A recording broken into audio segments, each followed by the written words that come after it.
Olá, meus amigos, estamos de volta com a leitura do livro Inteligência Emocional, um livro escrito por Daniel Goleman, e hoje a gente vai falar sobre Levanta a Moral. Bom, ele começa essa parte dizendo assim: imagine-se dirigindo numa estrada desconhecida, íngreme, cheia de curvas num nevoeiro.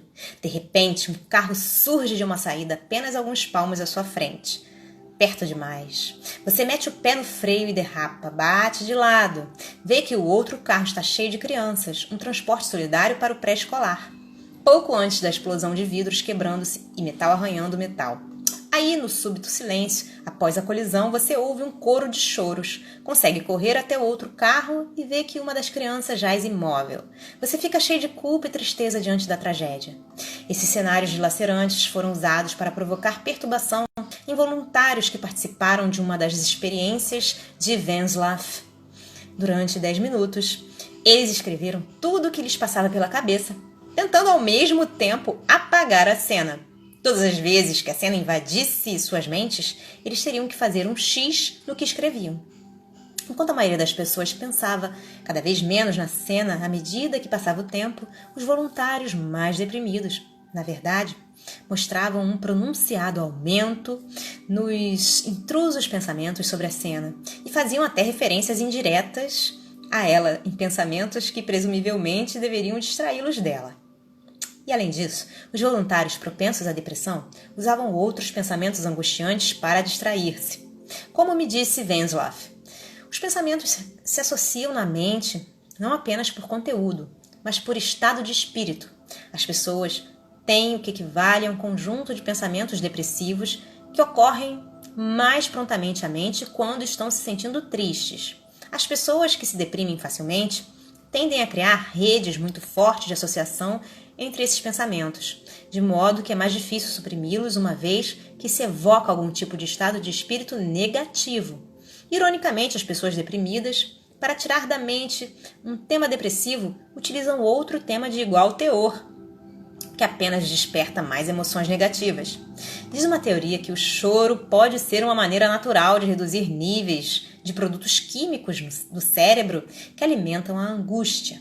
Embora o choro possa, às vezes, obstruir uma crise de tristeza, também pode deixar a pessoa ainda mais obcecada com os motivos do desespero. A ideia de que chorar faz bem é enganadora. O choro que prolonga a ruminação apenas prolonga a infelicidade. As distrações rompem a cadeia de pensamento, que mantém a tristeza. Uma das principais teorias sobre a eficácia da terapia eletroconvulsiva para as depressões mais severas é que causa perda da memória de curto prazo. Os pacientes sentem-se melhor porque não se lembram do motivo que lhes causou tanta tristeza. De qualquer forma, para afastar a tristeza comum, constatou Dianne Tice, muita gente disse que recorria a distrações como leitura, TV e cinema, videogames e quebra-cabeças, sono e fantasias, a respeito da viagem de seus sonhos. Vanslav acrescentaria que as distrações mais eficazes são as que mudam o estado de espírito. Um acontecimento desportivo emocionante, um filme cômico, um livro edificante. Entre parênteses, uma nota de advertência aqui. Algumas distrações, por si próprias, podem perpetuar a depressão. Estudos com pessoas que veem muito TV constataram que, depois, em geral, elas estão mais deprimidas do que antes de começarem. Bom, Dianne Tice constatou que o exercício aeróbico é uma das táticas mais eficazes para interromper a depressão leve, assim como outros estados de espírito ruins. Mas a advertência aqui é que as vantagens do exercício para levantar o ânimo funcionam mais para os preguiçosos do que os que, em geral, não fazem muito esforço físico. Para os que praticam exercício rotineiramente, as vantagens já teriam sido maiores quando se iniciaram no hábito. Na verdade, para os que fazem habitualmente exercícios, há um efeito contrário sobre o estado de espírito. Passam a sentir-se mal nos dias em que deixam de praticar. O exercício parece funcionar bem porque muda a fisiologia que o estado de espírito traz. A depressão é um estado de espírito de baixo estímulo, É um estado de baixo estímulo. E a ginástica põe o corpo em alta estimulação. Pelo mesmo motivo, técnicas de relaxamento que põem o corpo num estado de baixa estimulação funcionam bem para a ansiedade, um estado de alta estimulação, mas não tão bem para a depressão. Cada um desses métodos parece atuar para romper o ciclo de depressão ou ansiedade, porque põe o cérebro num nível de atividade incompatível com o estado emocional que o dominava. Alegrar-se com coisas boas e prazeres sensuais era outro dos antídotos mais comuns utilizados contra a tristeza. As maneiras comuns que as pessoas usavam para aliviar a depressão iam dos banhos quentes, ou comer comidas favoritas, a ouvir música ou fazer sexo. Comprar um presente ou mimo para si mesmo, para sair de um estado de espírito negativo, era muito comum entre as mulheres, como era ir às compras em geral, mesmo que apenas para olhar as vitrines. Entre os universitários, Dianne Tice constatou que comer era uma estratégia para aliviar a tristeza 3 vezes mais comum entre as mulheres que entre os homens. Eles, por outro lado, tinham 5 vezes mais probabilidade de recorrer à bebida ou às drogas quando se sentiam abatidos.